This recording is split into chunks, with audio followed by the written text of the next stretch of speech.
कल हम लोगों ने यहाँ तक पढ़ा था, ट्यूबल लाइगेशन तक हमने कल रीड कर लिया था, पढ़ लिया था इसको, कि कभी कभार फेलोपियन ट्यूब को हम किसी चीज से ब्लॉक कर देते। एक तो होता है कि कट कर दो आप, है ना। दूसरा तरीका होता है टू ब्लॉक इट।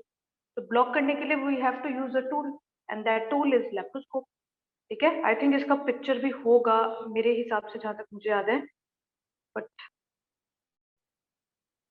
नहीं, आई थिंक किसी और क्लास में बताया होगा वो। चलिए, तो ये था ट्यूबल लाइगेशन। ठीक है, दूसरा देखिए, एक तरह का मेथड हमने पढ़ा था कि मैंने बोला था आज करेंगे हम, वो इम्प्लांट्स बोलते हैं उसको हम। ठीक है, तो इम्प्लांट्स के बारे में एक्चुअली आप ज्यादातर इम्प्लांट्स के बारे में पढ़ते हो क्लास 12 में। क्लास 12 का जो टॉपिक है, ये सब जो आप पढ़ रहे हो, दिस इज लाइक क्लास 12 वाला portion only, and even higher than that. ठीक है, तो इम्प्लांट्स में क्या होता है, दैट वी यूज 6 इस तरह की छोटी छोटी, जैसे मैच स्टिक्स होती है ना, माचिस की जैसे होती है छोटी छोटी स्टिक्स, उस तरह से 6 स्टिक जैसा कुछ होता है, और उसको हम स्किन के जस्ट नीचे, जो फैटी टिश्यू की लेयर होती है, स्किन के जस्ट नीचे जो है, हम उसको इंसर्ट करते हैं। ये एक तरह का काफी लॉन्ग टर्म मेथड है, और इसमें हम बहुत छोटी छोटी होती है, ज्यादा बड़ी नहीं होती है, कैप्सूल साइज्ड होती है बिल्कुल, और बिल्कुल इतनी इतनी लाइक दिस। इसको हम स्किन के अंदर इंसर्ट करते हैं। ठीक है, और ज्यादातर जो हम पोर्शन चूज करते हैं इसको इंसर्ट करने का, दैट इज अपर आर्म, जो जहाँ पे आजकल वैक्सीन लग रही है ना, बस उसी के आसपास वाले पोर्शन पे हम इसको इंसर्ट करने का ट्राई करवाते हैं। ठीक है, राइट और लेफ्ट आर्म कोई भी। ठीक है, होता क्या है इन स्टिक्स में कि ये जो स्टिक्स है ना, दे कॉन्टिन्यूसली रिलीज प्रोजेस्टेरॉन। ठीक है, और क्योंकि मैंने बोला लॉन्ग टर्म मेथड है, तो काफी देर तक they will continuously release the progesterone. और अगर प्रोजेस्टेरॉन को काफी कॉन्टिन्यूस रिलीज करेंगे ये लोग, सी हम कोई भी हार्मोन जो है, अगर उसका एक्सेस या कम डोज अगर दे रहे हैं, तो obviously it will effect the normal fertilization और नॉर्मल ओव्यूलेशन, उसको वो इफेक्ट करेगा। ठीक है, तो इसमें क्या होगा, because they are releasing some hormone continuously, and ये लॉन्ग टर्म है, इसका मतलब है सालों तक करेगा। कितने साल तक? 5 to 7 years, 5 से 7 सालों तक they will continuously release the progesterone hormone. ठीक है, और काफी इफेक्टिव होता है, इट्स लाइक, क्योंकि ये थोड़ा परमानेंट टाइप का मेथड है, तो दिस इज इफेक्टिविटी भी रेट इसका बहुत ज्यादा है, इट इज 99% इफेक्टिव, लाइक कोई भी मेथड अभी तक इतना इफेक्टिव हुआ ही नहीं फॉर कॉन्ट्रासेप्शन। कॉन्ट्रासेप्शन मतलब प्रेगनेंसी को रोकने के लिए आज तक कोई भी ऐसा टेक्निक इतनी इफेक्टिव नहीं हुई जितनी इफेक्टिव ये है। अब why is it not very popular, इतना पॉपुलर क्यों नहीं है ये? सबसे बड़ा रीजन इसका ये है कि ये, this is like a type of permanent technique. What if बीच में किसी को अगर प्रेग्नेंट होना है, या उनको अगर बच्चा चाहिए, तो फिर क्या करें? ठीक है, तो these are like the permanent methods, and उसमें क्या होता है कि 5 to 7 years तक का टाइम होता है in which the progesterone starts to release. तो इतने समय तक progesterone keep on releasing, 99% effective है ये। प्रॉब्लम मैंने बताया आपको, first it is permanent technique, एक तरह से कुछ सालों तक जो इफेक्टिवनेस रेट है, बिकॉज बहुत हाई है, तो you can be pregnant for that span of time. Plus it is very expensive also, हर कोई अफोर्ड तो कर नहीं सकता उसको। ठीक है, दूसरा क्या होता है, obviously because something is being inserted inside your skin, तो ऑब्वियसली उसका कुछ ना कुछ साइड इफेक्ट तो जरूर होगा। जैसे कभी कभार रैशेज हो जाते हैं, कभी कभार स्कारिंग, समटाइम्स सूजन, इन्फ्लामेशन, रेडनेस, वो भी परसिस्टेंट होता है काफी देर तक। और जैसे हमने पढ़ा कि जो पिल्स होते थे उनका भी साइड इफेक्ट होता था, बिकॉज हॉर्मोन्स की डोजेस हम दे रहे हैं ऊपर से, तो ऑब्वियसली उसका कुछ ना कुछ साइड इफेक्ट तो होगा ही। एक्नेस हो गए, ऑयल हो गई, हेयर फॉल हो गया, ये सब यहाँ पे लिखा भी हुआ है आपका, एक्ने वगैरह, हेडेक वगैरह भी कभी कभार हो सकता है। And sometime weight gain is also, clumsy body हो जाती है बहुत ज्यादा, बहुत ही, जैसे होते हैं ना चबी चबी, गोल गोल गोल गोल बॉडी हो जाती है, बहुत क्लमजी सी बॉडी हो जाती है, वेट गेन होगा इसमें। ठीक है, तो this was about your nor plant. ठीक, यहाँ पे इस डायग्राम में आपको पिल्स का एक्शन दिखाया हुआ है। पिल्स का एक्शन दिखाया हुआ है मतलब कि उनका मेजर काम क्या होता है। ठीक है, पिल्स जो होते हैं वो हार्मोन रिलीज आपके करवाते हैं, या तो प्रोजेस्टेरॉन या तो एस्ट्रोजन, उसमें वो वाले हार्मोन्स होते हैं। ठीक है, और उनका मेन काम क्या होता है कि वो एफएसएच और एलएच के रिलीज को इनिबिट करवा रहे थे, ये हमने कल पढ़ा। ठीक है, अब साथ ही साथ अगर इनको इनिबिट करवा रहे हैं तो ओव्यूलेशन भी नहीं हो पाएगा, तो देवर इनिबिटिंग ओव्यूलेशन ऑल्सो। अभी ये सब चीज अगर इनहिबिट करवा रहे हैं तो obviously there is no chance for pregnancy. ठीक है, तो ये बेसिकली क्या कर रहे थे, बिकॉज ओवुलेशन और इन हॉर्मोन्स के रिलीज को ये इनहिबिट करवा रहे थे। तो उस चक्कर में क्या हो रहा था कि यूट्रस के अंदर की जो लाइनिंग थी, the lining inside the uterus was also being slightly changed. तो उसमें फिर क्या हो रहा था कि that was never fit for the pregnancy. ठीक है, तो स्पर्म भी एक तो यूट्रस तक पहुंचेंगे तो देखेंगे ये सब क्या सब चेंज चेंज चेंज चेंज, तो वहां भी वो सर्वाइव नहीं कर पाएंगे। ठीक है, but primary goal is ovulation को स्टॉप करना है और एफएसएच और एलएच को रिलीज करवाना है ताकि ओवुलेशन ना हो पाए। ठीक, वैसोक्टोमी मैंने आपको कल बता दी थी कैसे होती है। ठीक है, ओके, ये मैंने आपको कल बता दिया था कौन कौन से जो मेथड्स होते हैं वो कहाँ कहाँ उनका एक्शन होता है। ओके, ये हम एक समरी की तरह ले सकते हैं इस चीज को कि बर्थ कंट्रोल में we have natural birth control abstinence, मतलब कि वही मैंने जो आपको बताया कि मेंस्ट्रुअल जो साइकिल होता है उसमें जो आपके ये वाले फेजेस होते थे लाइक दीज डेज, यहाँ से लेकर यहाँ तक और यहाँ से लेकर यहाँ तक, ये वाले जो दिन होते थे these were the safe period. तो ये नेचुरल मेथड में आया था, कल पढ़ा हमने। दूसरा जो होता है that is chemical method. Chemical method में हम लोग स्पर्मिसाइड्स जैसे जेलीज और क्रीम ये सब यूज करते थे और कॉन्ट्रासेप्टिव पिल्स यूज करते थे हम लोग। ठीक है, और मैकेनिकल मेथड में we were using like cervical caps और डायफ्राम्स, कॉन्डम्स और IUCDs, intrauterine devices, contraceptive devices. ठीक है, और सर्जिकल में हमने पढ़ा कि वैसेक्टोमी और या तो ट्यूबेक्टोमी, और एक हमने पढ़ा ट्यूबल लाइगेशन जिसमें हम फेलोपियन ट्यूब को कट करके ब्लॉक कर देते थे किसी न किसी चीज। ठीक है, तो ये चीजें हमने पढ़ी। एक आज हम चीज पढ़ेंगे दैट इज पीसीओएस, बहुत ही ज्यादा हीटेड टॉपिक है ये, it is important to know also. Left side में आपको दिखाया हुआ है एक्सरे विजन। एक्सरे विजन नहीं है एक्चुअली, ये दिस इज अल्ट्रासाउंड विजन। ठीक है, और इस साइड आपको जो कार्टून विजन है वो दिखाया हुआ है। ठीक है, ओके, इसमें आप देख सकते हो ओवरीज में बहुत सारे छेद छेद आपको दिख रहे हैं, these holes holes holes holes, बहुत इस तरह के दीज। ठीक है, ये जो होता है this is a sign of PCOS, बहुत बड़ा साइन है ये। होता क्या है पीसीओएस में कि ओवरीज के अंदर ये देख रहे हो आप कितने बड़े बड़े जैसे होते हैं ना, बहुत बड़े बड़े एक तरह से जैसे पिंपल्स होते हैं, बहुत बड़े बड़े एक्नेस हो गए या बहुत बड़े बड़े जैसे होते हैं ना, अल्सर्स बोल सकते हो आप इसको, तो अल्सर्स की तरह होते हैं। ठीक है, तो उस चक्कर में क्या होता है पूरी ओवरी जो है वो इस तरह से दिखती है बाहर से। ठीक है, अब इसमें होगा क्या कि कंप्लीट ओवरी में आपको बहुत सारे सिस्ट दिखाई देते हैं। सिस्ट, ठीक है, क्या दिखाई देते हैं, सिस्ट। सिस्ट क्या होते हैं, इस तरह से गुल गुल गुल गुल, अल्सर का बड़ा वर्जन, वो आपको पूरी ओवरी में इस तरह से दिखेगा। अभी ये दिखेगा तो ऑब्वियसली ओवरी का जो मेन फंक्शन है वो ठीक से हो नहीं पाएगा। तो पीसीओएस एक ऐसी कंडीशन है जिसको हम डिजीज नहीं बोल सकते, उसको हम सिंड्रोम बोल रहे हैं। सिंड्रोम आपको पता है that is group of diseases, बहुत सारी डिजीजेस एक साथ देखने को मिलती हैं आपको इसमें।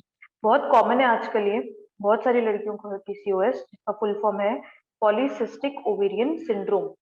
पॉली मतलब मेनी, सिस्टिक मतलब बहुत सारे सिस्ट, ओवेरियन मतलब ओवरी में सिस्ट, सिंड्रोम मतलब बहुत सारे ग्रुप ऑफ डिजीज हो रही है। इसको टेस्ट करने का सबसे बढ़िया तरीका क्या है, ओवरी में आप नीडल डालो और उस नीडल में ओवरी के अंदर जो आपके मैच्योरिंग फॉलिकल्स होते हैं उसकी फ्लूइड लो और उसको टेस्ट करो। उससे पता चल जाता है कि आसपास सिस्ट है कितनी है या क्या है, सब पता चल जाता है, और इवन अल्ट्रासाउंड में भी पता चल जाता है। ठीक है, नेक्स्ट चीज क्या होती है आपकी, एक तो टेक्निक है कि आप लैब में टेस्ट करो। सबसे बेस्ट टेक्निक आज जो आई है, आजकल जो आई है दैट इज कि हम लोग सर्विक्स में, ये आपका सर्विक्स पोर्शन है, तो सर्विक्स पोर्शन में स्टिक जैसा होता है छोटा सा, वो अल्ट्रासाउंड स्टिक होता है, उसको डालते हैं और ये कनेक्टेड होता है स्क्रीन से, और स्क्रीन पे फिर डायरेक्टली हमको व्यू मिलता है कि अंदर क्या है, डायरेक्ट व्यू, मतलब this is like direct ultrasound और बहुत क्लियर व्यू होता है। अदरवाइज बाकी दूसरा टाइप ऑफ अल्ट्रासाउंड तो है ही।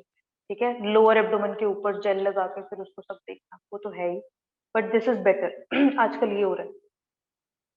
ठीक, तो पीसीओएस में बेसिकली होता क्या है, हम पढ़ क्यों रहे हैं इसको? PCOS is syndrome condition which is seen in girls, and इसमें क्या होगा, because of the presence of these so many cyst inside the ovary, जो मेंस्ट्रुअल साइकिल है वो बहुत ही हद ज्यादा डिसरप्ट हो जाता है।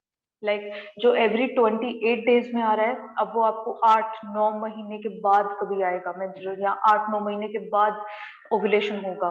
ऐसा होता है, इतना लंबा लंबा, कई बार पूरा पूरा साल ओव्यूलेशन नहीं हो रहा, पूरा पूरा साल मेंसेस नहीं आ रहे। तो ये बहुत बहुत ही सीरियस कंडीशन होती है कभी कभी।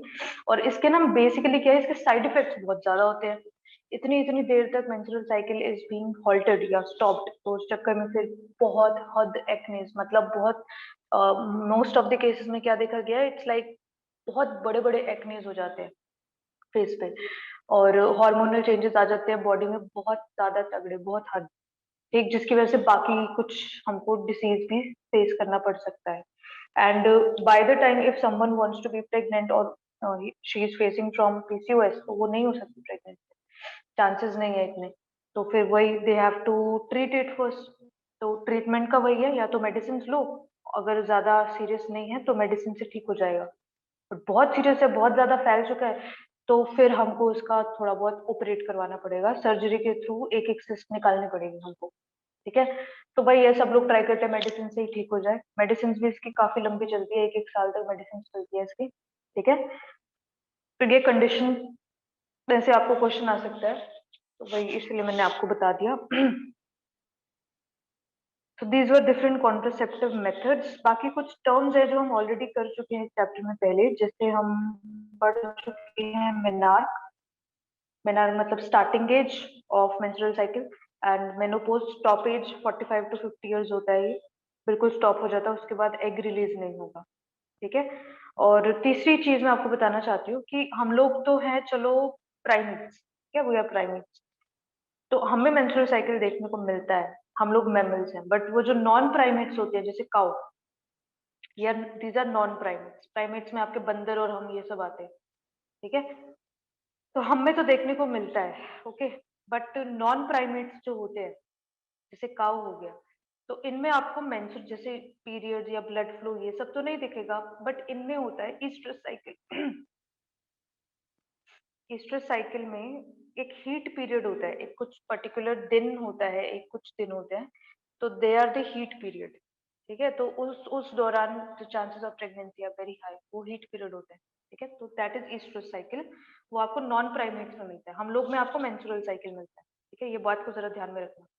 ठीक है, फिर एक टर्म होती है पार्थेनोजेनेसिस।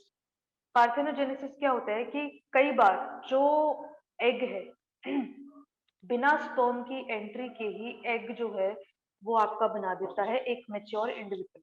एग आगे फर्दर जाइगोट बना लेगा अपने आप, और जाइगोट आगे फर्दर एम्ब्रियो, एम्ब्रियो आगे कंप्लीट ऑर्गेनिज्म बना लेगा। मतलब एग से डायरेक्ट कंप्लीट ऑर्गेनिज्म बन रहा है without the involvement of sperm. That technique is known as parthenogenesis, और ये आपको नेचुरली देखने को मिलता है जो मधुमक्खियां होती है, हनी बीज जो होती हैं उनमें। ठीक है, हनी बीज हो गई, टर्माइट्स हो गई, और इन सब में आपको ये देखने को मिलता है कि एग जो है उससे डायरेक्टली आपका आगे बन रहा है ऑर्गेनिज्म। ठीक है, होते हैं एग, जैसे हनी बीज में भी होता है पूरा इनका जो हाइव होता है, बी हाइव जो होता है, उसमें बहुत सारे वर्कर्स होते हैं, वर्कर सारी फीमेल तो होती हैं, और वो स्टेराइल फीमेल होती है, और वो अनफर्टिलाइज्ड एग से ही तो बनी होती है। ठीक है, फिर नेक्स्ट आपकी टर्म आती है इंटरनल बर्ड्स, आप पढ़ चुके हैं डाइवर्सिटी चैप्टर में भी। इसमें क्या होता है, अंदर जेम्यूल्स बोलते थे हम लोग, है ना, दो तरह के बर्ड्स होते थे, एक एक्सटर्नल बर्ड होता है जैसे हाइड्रा में देखने को मिलता है, एक इंटरनल बर्ड होता है जिसमें अंदर छोटे छोटे इस तरह के बर्ड्स बन जाते हैं, जेम्यूल्स बोलते हैं, और उसके अंदर छोटे छोटे छोटे छोटे पोर जैसा कुछ होता है। ठीक है, तो ये लिखा हुआ है यहाँ पे, जेम्यूल्स बोलते हैं इनको, और जैसे ही फेवरेबल कंडीशन आती है ये जेम्यूल बर्स्ट करते हैं, स्पोर्स बाहर निकलते हैं, अपना नया ऑर्गेनिज्म बना लेते हैं। ठीक है, तो ये आपको स्पॉन्जेस वगैरह में देखने को मिलता है, ये वाली टाइप ऑफ रिप्रोडक्शन। और एक टेक्निक होती है नोन एज मोनोस्पर्मी। मोनोस्पर्मी हम लोग में देखने को मिलती है, मोनो मतलब वन, स्पर्मी मतलब sperm, only one sperm can fertilise the egg, monospermy is seen in us. because after the sperm has entered inside the egg, the wall or membrane of the egg will lock itself, ताकि कोई और entry अब ना हो सके। ठीक है, तो वो आपको ह्यूमन बींग्स में देखने को मिलेगा। एक टेक्निक आपकी कल हमने बोली थी, आज डिस्कस करेंगे, दैट वाज एमनोसेंटेसिस। एमनोसेंटेसिस क्या होता है, एक तरह से बच्चे का हेल्थ, जेनेटिक हेल्थ या कोई जेनेटिक डिसऑर्डर या अदरवाइज हेल्थ बच्चे की, उसको चेक करने के लिए एक प्रीनेटल डायग्नोस्टिक है। प्रीनेटल मतलब प्रेगनेंसी से पहले का टेक्निक है, डायग्नोसिस है। प्रेगनेंसी से पहले का टेस्ट है ये, सॉरी दिस डिलीवरी से पहले का टेस्ट है। ठीक है, प्रेगनेंसी के समय डिलीवरी से पहले का टेस्ट है ये। एंड इसमें क्या होता है कि हम लोग, इसमें फोटो होनी चाहिए, नेक्स्ट वाले में होगी। वो क्या रहा है, इसमें बहुत इजी होता है इसका टेक्निक भी। जो भी फीटस है, ठीक है, उस फीटस के बाहर कोई ना कोई, दिस इज फीटस, एंड इसके बाहर कोई ना कोई आपकी ये लगी हुई है एक्स्ट्रा एम्ब्रियोनिक मेम्ब्रेन, और इसके अंदर ये फ्लूइड, वो जो हमने पढ़ा था, एमनियोटिक फ्लूइड, एंड इसको हम एमनियोटिक सैक बोल रहे थे बाहर। फिर ये फटता था तो बहुत सारा वाटर बाहर आता था, फिर वो बच्चा बाहर आता था, ये सब हमने पढ़ा था, है ना। तो हम कर क्या रहे हैं इसमें, इंजेक्शन डाल रहे हैं बाहर की तरफ से, लोअर एब्डोमेन की तरफ से, इस साइड से, और उस इंजेक्शन से हम इसके अंदर का जो फ्लूइड है उसका सैंपल कलेक्ट कर रहे हैं इंजेक्शन, और फिर उस सैंपल को हम लोग लैब में टेस्ट करवा रहे हैं, जिससे बच्चे को कुछ नुकसान नहीं होता, बिकॉज वो इंजेक्शन बच्चे तक नहीं जाता, फिर बाहर बाहर ही रहता है, और वो जो मेम्ब्रेन अपने आप हील हो जाती है उसके बाद, और फ्लूइड थोड़ा सा हम कलेक्ट करेंगे बस, बिल्कुल, और फिर उस फ्लूइड को टेस्ट करेंगे, बिकॉज वो फ्लूइड बच्चे के बाहर प्रेजेंट है जस्ट, तो बच्चे के बहुत सारे सेल्स जो हैं बॉडी के, वो आपको इस फ्लूइड में मिल सकते हैं। उन सेल्स को हम लोग कितना क्रोमोसोम है हर सेल में, सारे क्रोमोसोम सही है कि नहीं है, कोई डिसऑर्डर तो नहीं है क्रोमोसोमल, वो सारी चीजें हम लैब में फिर टेस्ट करते हैं। तो उस समय अगर बच्चे को कोई क्रोमोसोमल डिसऑर्डर होता है या कोई जेनेटिक डिसऑर्डर होता है तो पता चल जाता है, और एक बार पता चल गया तो डॉक्टर बोल देता है कि ठीक है, इसको ये दिक्कत है, आप अबॉर्ट करवा सकते हो। ज्यादातर ये जो टेक्निक होती है ये इसके लिए ही यूज होती है, बट इंडिया में इसका गलत उपयोग किया, क्योंकि अगर हम सेल्स को देख सकते हैं तो सेल्स के अंदर हम सेक्स क्रोमोसोम को भी पता लगा सकते हैं, और अगर सेक्स क्रोमोसोम का पता लगा लिया तो हमको ये भी पता चलेगा कि एक्स एक्स है या एक्स वाई है। एक्स वाई है तो बॉय है, एक्स एक्स है तो गर्ल है। और अगर उनको दिखा एक्स एक्स है तो चलो ठीक है, अबॉर्ट करवाओ, निकालो इसको, हमको नहीं चाहिए, ऐसा होता है ज्यादातर। ठीक है, जो सेक्स है बच्चे का वो पता चलता है थर्ड मंथ, तीसरे महीने में बच्चे का कि लड़का है या लड़की है, वो तीसरे महीने के बाद पता चलता है। तो इसीलिए इस टेक्निक को हमने थर्ड मंथ के बाद बैन किया हुआ है इंडिया में, कि नहीं करवा सकते आप 3 महीने के बाद। ठीक है, क्योंकि सेक्स पता करा लेते हैं, अदरवाइज तो ये टेक्निक हेल्थ चेक करने के लिए थी बच्चे की, बट इसको हम गलत तरीके से यूज कर रहे हैं, अब्यूज कर रहे हैं इसका हम, तो इसी वजह से इसको हमें बैन करवाना पड़ा तीसरे महीने के बाद। ठीक है, क्योंकि बहुत डेंजरस होता है, एक तो मदर के लिए भी, फोर्थ फिफ्थ मंथ में अबॉर्शन करवाना, क्योंकि हमने पढ़ा कि एमटीपी जो है, मेडिकल टर्मिनेशन ऑफ प्रेगनेंसी यानी abortion, that is safe till 0 to 3 months, उसके बाद थोड़ा अनसेफ हो जाता है। ठीक है, अभी ये फिफ्थ सिक्स मंथ में आ रहे हैं टेस्ट करवाने, पता चला लड़की है, चलो अबॉर्शन करवा दो, इजी थोड़ी ना होता है, इतना बड़ा हो चुका होता है उस वक्त तक बच्चा। ठीक है, so this technique is known as amniocentesis, and this is illegal sex determination technique which is abused in India, otherwise और कहीं नहीं है, इंडिया में बैन है, बाकी जगह तो लोग 6-6 8-8 महीने में भी एमनियोसेंटेसिस करवा रहे हैं बच्चे की हेल्थ चेक करने के लिए, बट यहाँ पे हेल्थ के अलावा सब कुछ चेक हो जाता है। ठीक है, so this is amniocentesis, that's why it is banned in India after some couple of days of pregnancy, 3 महीने के बाद बैंड है। फिर आता है आपका कुछ सेक्सुअली ट्रांसमिटेड डिजीज, ये आपने क्लास 9th में भी पढ़ा था, तो वही हम चीज एक बार रिवाइज कर लेते हैं। मेन जो एक तो एड्स होता है, आपको पता है एड्स के बारे में, एचआईवी एड्स है, ह्यूमन इम्यूनो वायरस से फैलेगा, 5 से 7 साल में सिम्टम्स आएंगे, सारे हेल्पर टी सेल जो है, टी लिम्फोसाइट जो है, वो उसको नुकसान होगा, इम्यूनिटी की एस्पेसी हो जाएगी, जो बीमारियां नहीं भी होनी चाहिए वो भी हो जाएंगी, और हो सकता है एड्स से ना मरे, पर उसके वजह से जो बाकी बीमारियां हो रही थी उससे बने मर जाए, इसलिए इसको हमने सिंड्रोम बोला, डिजीज नहीं बोला, एक्वायर्ड इम्यूनो डेफिशिएंसी सिंड्रोम। ठीक है, तो इसलिए सिंड्रोम बोला। HIV वायरस के थ्रू ये फैलता है एंड यूज्ड सिरिंज और ब्लड ट्रांसफ्यूजन इन सब से ये फैलेगा। एक होता है आपका सिफिलिस। सिफिलिस जो है वो एक बैक्टीरियल डिजीज है, बैक्टीरिया की वजह से फैलेगा। और इसमें होता क्या है, आपका जो जेनाइटल ट्रैक्ट है, तो चाहे मेल या चाहे फीमेल, जेनाइट छोटे छोटे बोल से छाले जैसे कुछ हो जाएंगे आपके, पस वाले जो छाले होते हैं वैसे हो जाएंगे आपके जेनाइटल ट्रैक्ट में। दोनों फीमेल और मेल किसी में भी हो सकता है। ठीक है, और हो सकता है वो छाले धीरे धीरे आपके मुंह में भी आ जाए, तो मुंह में छाले, जेनाइटल ट्रैक्ट में छाले, यहाँ पे बहुत ही ज्यादा दर्द भी होती है और बहुत ज्यादा इरिटेशन भी होती है। ठीक है, और इवन ये अगर बहुत सीरियस हो गई तो मर भी सकते हैं। ठीक है, अगर ट्रीटमेंट नहीं मिला इसमें तो मर भी जाएंगे। ठीक है, और बहुत जलन, दर्द और इरिटेशन होगी छालों में, चाहे कहीं भी है, जेनाइटल ट्रैक्ट या माउथ कहीं भी। नेक्स्ट आपकी डिजीज आती है गोनोरिया। गोनोरिया भी is a bacterial disease. Gonorrhoea में क्या होगा कि आपका जो यूरिनोजेनाइटल ट्रैक्ट है, ठीक है, जो मेल होते हैं उनमें जो यूरिनोजेनाइटल ट्रैक्ट होता है उसमें दिक्कत आती है, मतलब उसमें ना डिस्चार्ज निकलने लग जाता है। कभी कभार वो डिस्चार्ज बहुत पेनफुल होता है, मतलब बहुत ही उसका कलर भी एक तो अलग सा होता है, दूसरा जब वो निकलता है तो पेन भी बहुत होती है। प्लस मेल्स में because there is common opening urethra, sperm and urine, तो क्योंकि ऑलरेडी इतना सारा डिस्चार्ज होता है अंदर, तो जब यूरिन आउटलेट करवाना होगा तो बहुत पेनफुल होगा, वो बहुत पेनफुल यूरिनेशन होती है। Gonorrhoea is also very painful disease. तो गोनोरिया, लास्ट आपकी आती है ट्राइकोमोनस।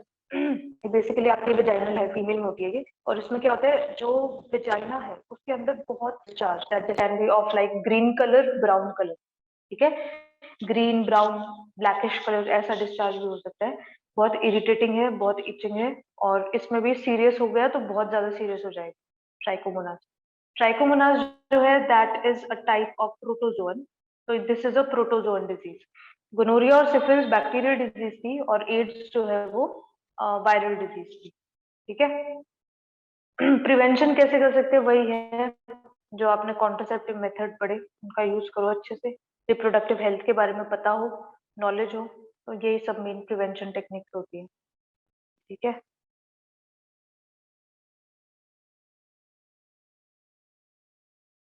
ये सब मॉरल साइंस है बस लास्ट में। Child bearing and women health,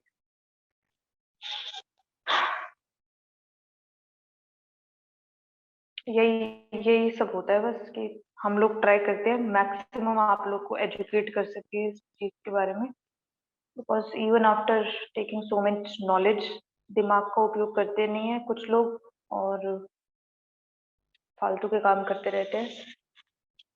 तो वही है, आप लोग को इसलिए एजुकेट किया जा रहा है, सब इसलिए बताया जा रहा है कि आप लोग सतर्क रहो, या आप लोग जो है इसके बारे में आपको पता हो। ठीक है, चलिए नेक्स्ट टॉपिक और लास्ट टॉपिक आपका आता है दिस, इनफर्टिलिटी। इनफर्टिलिटी काफी बड़ा टॉपिक है, आपको मैं आज समरी बता देती हूँ इसमें क्या पढ़ेंगे आप। कि कुछ एक साल, मान लीजिए सम कपल वांट्स टू गेट या वांट्स टू कंसीव और वांट्स टू गेट प्रेग्नेंट, तो उसमें क्या है कि एक साल तक ट्राई करने के बाद भी अगर प्रेग्नेंट नहीं हो रही तो फिर इनफर्टिलिटी की कंडीशन होती है अकॉर्डिंग टू डब्ल्यूएचओ। डब्ल्यूएचओ के हिसाब से यही स्टेटमेंट है इसकी। क्लिनिकल इनफर्टिलिटी क्या होता है कि जब inability to conceive after more than 1 year without contraceptive devices का यूज, एक साल तक ट्राई करने के बाद भी if someone is not getting pregnant तो वो इनफर्टिलिटी का केस हो सकता है, फिर उनको हेल्थ चेक करवाना पड़ेगा। Infertility can be seen both in males and females, और दोनों ही केस में इनफर्टिलिटी डिफरेंट होती है, अलग अलग चीजों की वजह से इनफर्टिलिटी हो सकती है। बहुत सारे फैक्टर्स है, वो पढ़ेंगे हम क्या क्या फैक्टर्स है। फिर सब है, reason of infertility in male and reason of infertility in female, क्या क्या फैक्टर्स रिस्पॉन्सिबल है वो पढ़ेंगे। फिर इनफर्टिलिटी को ट्रीट करने के लिए हमारे पास बहुत सारी टेक्निक्स है जिनको हम असिस्टेड रिप्रोडक्टिव टेक्निक्स बोलते हैं, एआरटीज। एआरटीज का बेसिक हम फंक्शन पढ़ेंगे, उसके फायदे क्या होते हैं वो पढ़ेंगे, और फिर हम पढ़ेंगे टाइप्स ऑफ एआरटीज। जिसमें सबसे ज्यादा क्वेश्चन सॉरी, सबसे ज्यादा क्वेश्चन आपके आते हैं आईवीएफ से, इन विट्रो फर्टिलाइजेशन, इससे सबसे ज्यादा क्वेश्चन आएंगे आपके। और फिर हम पढ़ेंगे बाकी सारे कुछ और technique related to this, diagrammatically देख लेंगे कैसा कैसा होता है, पूरा प्रोसीजर क्या होता है।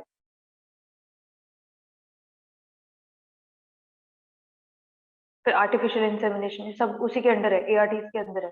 फिर एक टॉपिक आता है आपका सरोगेसी, बहुत सुना होगा आपने इसके बारे में भी। तो सरोगेसी के बारे में भी बेसिक नॉलेज हम लोग लेंगे, क्या होता है और कौन होता है, डोनर कौन होता है, इसमें सब कुछ वो पढ़ेंगे। फिर एक बहुत ही और इम्पोर्टेंट टॉपिक है जिसमें से क्वेश्चंस हैं आपके बहुत सारे, that is from twins. Twins में से बहुत सारे क्वेश्चंस हैं, तो ट्विन्स वाला टॉपिक आज हम कर लेते हैं क्योंकि अभी खत्म हो जाएगा, छोटा टॉपिक है। देखिए आपके दो तरह के ट्विन्स होते हैं, एक है मोनोजाइगोटिक ट्विन्स और एक है डाइजाइगोटिक ट्विन। दोनों ही कंडीशन में जो ओवा है that will B fusing with one sperm only. ऐसा नहीं है कि ओवा is fusing with two sperm इसलिए ट्विन्स बने, ऐसा कभी पॉसिबल नहीं। ओवा will always fuse with one sperm. ठीक है, दोनों कंडीशन अलग है, दोनों को हम देख के चलते हैं। First is monozygotic. मोनोजाइगोटिक मतलब एक जाइगोट बनेगा, डायजाइगोटिक मतलब दो जाइगोट बने। मोनोजाइगोटिक में क्या होगा, एक जाइगोट बना, बट वो एक जाइगोट कुछ एक्सीडेंटली या ऐसे ही दो में स्प्लिट हो गया, अलग अलग बिल्कुल। जो जाइगोट था उसका एक ही न्यूक्लियस था, ठीक है, but that suddenly got splitted into two, गलती से वो न्यूक्लियस भी दो में डिवाइड हुआ। ठीक है, और उस चक्कर में हर एक स्प्लिट पार्ट ने नया नया फीटस बना दिया, नया नया बच्चा बना दिया। इसमें अगर आप ध्यान से देखेंगे तो जो प्लेसेंटा होता है दैट इज कॉमन।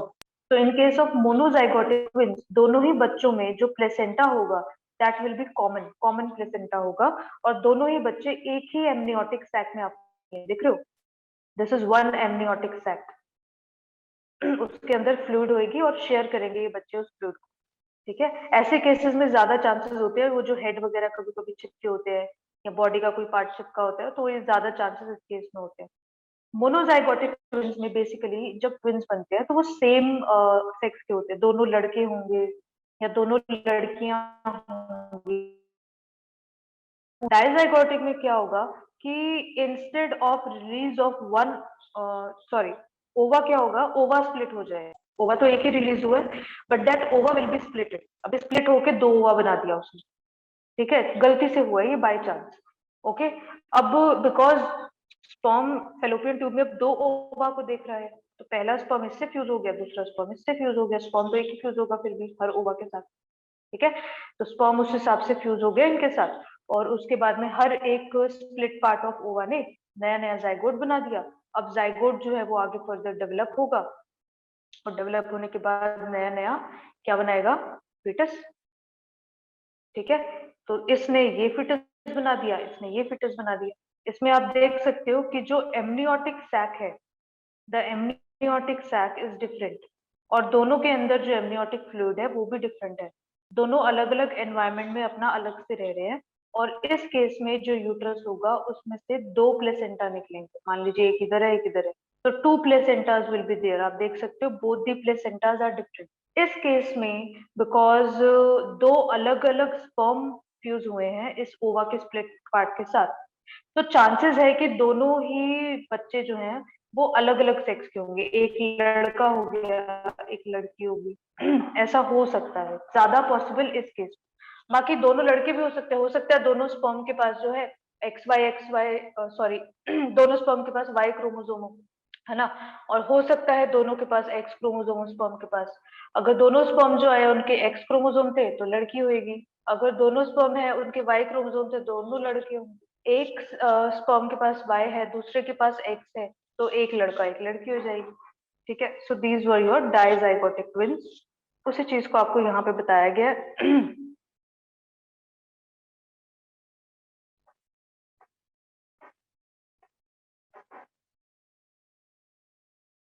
ये मोनोजाइगोटिक में आप देख सकते हो एक ही एमनियोटिक सैक में जो है सारा इम्प्लांटेशन एक ही जगह हुआ है, और एक ही एमनियोटिक सैक शेयर कर रहे हैं और एक ही प्लेसेंटा शेयर कर रहे हैं।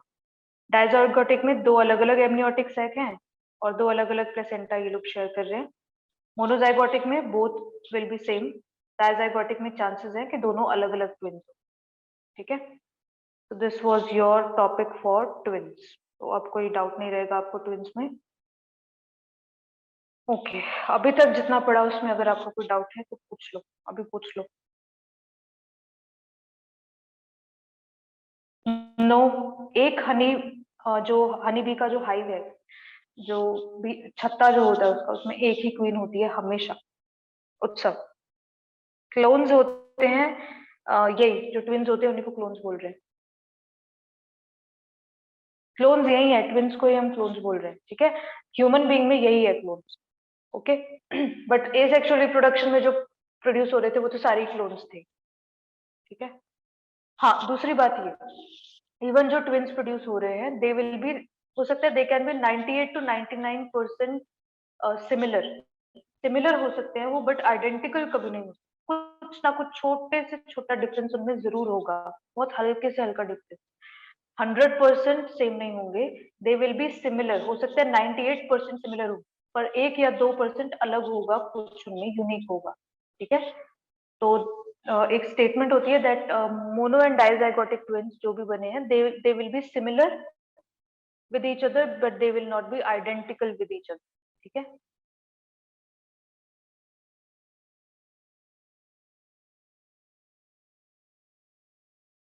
हाँ बिल्कुल, आशुतोष सही कह रहे हो, ज्यादा बड़ा हो जाएगा। हाँ बिल्कुल, it will be oversized, oversized होगा। ये तो ट्विन्स हमने बोले, कई बार ट्रिपलेट्स भी होते हैं, क्वाड्रेट्स भी होते हैं, 4-4 फीटस तक गए, 3-3 फीटस तक गए, तो वो भी केस पॉसिबल है। सेम वही सेम जाइगोट जो 2 में स्प्लिट हुआ, 3 में स्प्लिट हो गया, 4 में स्प्लिट हो गया। ठीक है, तो सेम केस। सिस जो होती है वो बाय चांस अपने आप ही बन सकती है। ठीक है, कभी कभार इसका कुछ ऐसे पर्टिकुलर रीजन नहीं याद देते, there is no reason for this, ऐसा एक रीजन नहीं है, कुछ किसी भी तरीके से किसी भी वजह से बन सकती है। हो सकता है कि ऑलरेडी इरेगुलर मेंस्ट्रुअल साइकिल हो, या ऑलरेडी वो कोई और दवाई खा रही हो, उसका साइड इफेक्ट हो गया, तो बहुत सारे रीजन हो सकते हैं इसके। नॉर्मल भी हो जाती है और सर्जिकली भी हो जाती है आशुतोष। ठीक है, इट्स लाइक दोनों एक साथ डिलीवर नहीं होंगे, जो भी ट्विंस होंगे पहले एक बाहर जाएगा फिर दूसरा बाहर जाएगा, ऐसा होगा। तो ज्यादातर जो सर्जरी होती है, बट हाँ नॉर्मल भी हो सकता है, ऐसे नॉर्मल वाले पेशेंट्स भी होते हैं। ट्रांसजेंडर जो है वो आप एक तो होता है कि बाय विल ट्रांसजेंडर, एक होता है बाय बॉडी ट्रांसजेंडर। ठीक है, तो बाय बॉडी ट्रांसजेंडर जो है तो वो that is another case, that is genetic disorder. By will transgender is different. ठीक है, वो जेनेटिक डिसऑर्डर की वजह से होता है। जो बाय बॉडी है उसमें जो क्रोमोसोम नंबर है वो गड़बड़ हो जाता है, सेक्स क्रोमोसोम जो एक पेयर में होना चाहिए था वो 3 हो गए अब, ठीक है, या 4 हो गए, तो उस चक्कर में फिर हो जाता है। ठीक है, any more doubt?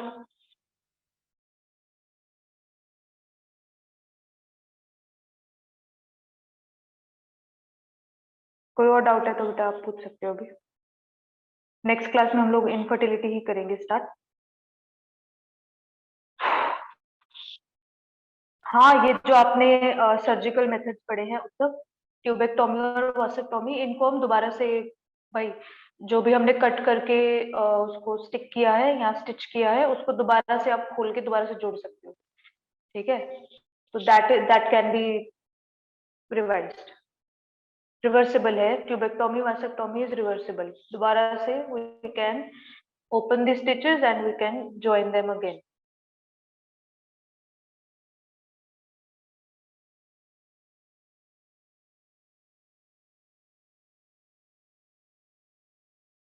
Bye chance splitting है दिव्यांश, मैंने बताया आपको, इसका कुछ रीजन नहीं है, it is all by chance, और बहुत मतलब this is not very common, हर किसी का नहीं होता, बट बहुत बाय चांस है ये अपने आप।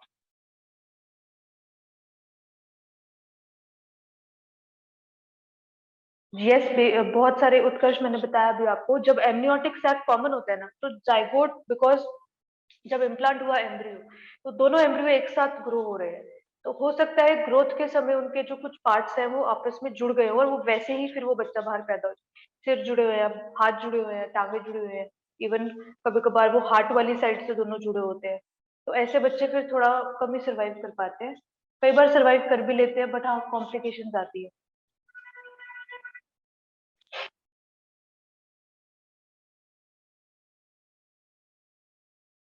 जो मोनोजाइगोटिक ट्विंस है, अगर एक बच्चा हेल्दी नहीं है तो दूसरे बच्चे को बेसिकली कुछ ज्यादा इफेक्ट नहीं होगा, बिकॉज उनका मेन काम प्लेसेंटा से होता है। अगर एक बच्चा खुद हेल्दी नहीं है तो उस बच्चे में कोई दिक्कत हो सकती है, उसका इफेक्ट दूसरे बच्चे को कम ही होगा। ठीक है। बट हाँ, अगर उस बीमार हुए बच्चे से कुछ टॉक्सिक चीज निकल रही है उस फ्लूइड में, अंदर जो फ्लूइड है उसमें, तो उस फ्लूइड से फिर दूसरे बच्चे को नुकसान हो सकता है। तो इसलिए तो अल्ट्रासाउंड होते रहते हैं, चेक होता रहता है। नॉर्मल होते हैं सब, नॉर्मल डिलीवरीज हो जाती है, ऐसा कुछ नहीं है। और कुछ कॉम्प्लिकेशन होता है तो सर्जिकली भी डिलीवरी हो जाती है।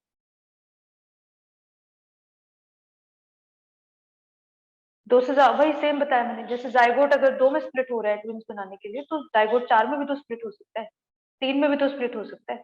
That is by chance splitting, उसमें कुछ नहीं बता सकते हम। तभी तो आप ट्रिपलेट सुनते हो, तीन तीन बच्चे एक साथ पैदा हो गए, चार चार एक साथ पैदा हो गए बच्चे। ठीक है। अगर चाइल्ड को जेनेटिक डिसऑर्डर है तो वो नेक्स्ट को कम ही जाएगा, ऐसे कम चांसेस है कि दूसरे को भी वो ट्रांसफर होगा। ठीक है।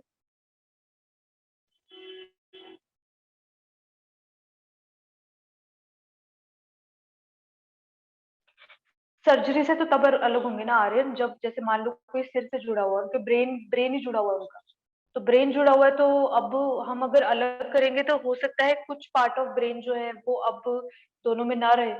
तो वो जो पार्ट ऑफ ब्रेन दोनों में नहीं रहा, उस वो काम नहीं करेगा, उसका फंक्शन नहीं होगा, तो उससे नुकसान होगा। तो जो भी सर्जिकल अलग करते हैं, होता है ऐसा, ऐसा नहीं है कि होता नहीं है, सर्जिकली रिमूव जो जुड़े हुए बच्चे हैं उनका। बट जब हम सर्जरी करवाते हैं तो उसमें सब कुछ देखना पड़ता है कि क्या सर्जरी के बाद ये दोनों, इनके पास सारे ऑर्गन सही रहेंगे।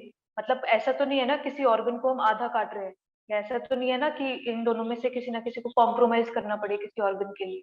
तो वो सब देखना पड़ता है।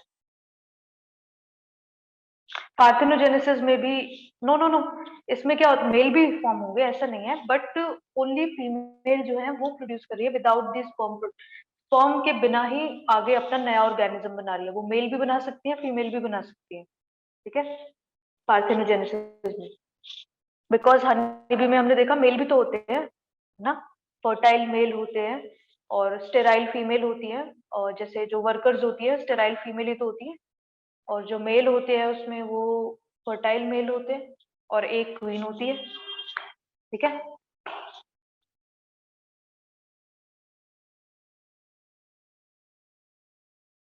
चलिए, एनी मोर डाउट?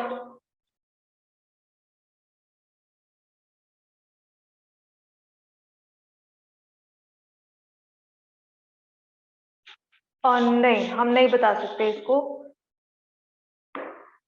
वही होता है आर्यन, 3 महीने के आसपास का ही टाइम होता है, उसी में पता चलता है। अच्छा, कल का क्लास का रिकॉर्डिंग भेजा नहीं? हाँ मैं भेज देती हूँ, आज दोनों ही क्लास का एक साथ भेज देती हूँ। ठीक है। कुछ नहीं है उनका, जो आशुतोष, उनका कभी कभार लेफ्ट साइड ज्यादा डोमिनेंट है, राइट साइड ज्यादा डोमिनेंट है, तो उस चक्कर में फिर वो लेफ्ट और राइट हैंड से उस हिसाब से काम करना स्टार्ट कर देते हैं।